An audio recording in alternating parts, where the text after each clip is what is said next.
নমস্কার। চিরঞ্জীব ভালোবাসা সামান্য স্পর্শ বাংলা ভাষার উচ্চারণে আবিশ্বের কবিদের কবিতা পাঠের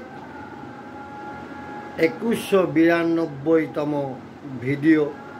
3রা মে 2020 থেকে যে যাত্রা শুরু হয়েছিল, ইচ্ছে 3রা মে 2028 সেই যাত্রা স্থগিত করা। পড়ছি পোল্যান্ডের কবি তাদেউশ রুজোভিচের কবিতা, যার বাংলায়ন করেছেন সাইফ ফাতেউর রহমান।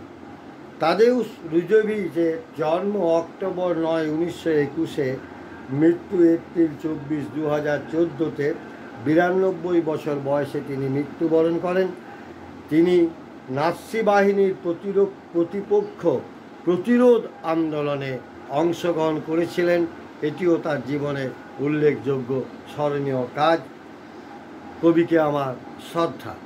পড়ছি তাদেউশ রুজোভিচের কবিতা কণ্ঠস্বর 1।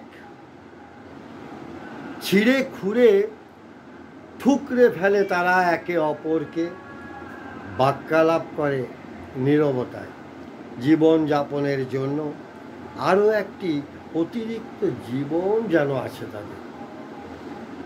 বিস্মৃত হয়ে গেছে তারা, ব্যাকুল হয়ে আছে মরণের জন্যে। অভ্যন্তর যে মানুষের ভঙ্গুর। আমার কোনো মায়া বা দয়া নেই কারো জন্যে। অধিকতর দুর্বল তারাই। উদ্ভিদ বা প্রাণীর তুলনায়ও একটিমাত্র বাক্যেই হনন করা যায় তাদেরকে। তাকিয়ে এক চিলতে হাসির ভঙ্গিমায়। পড়লাম পোল্যান্ডের কবির কবিতা।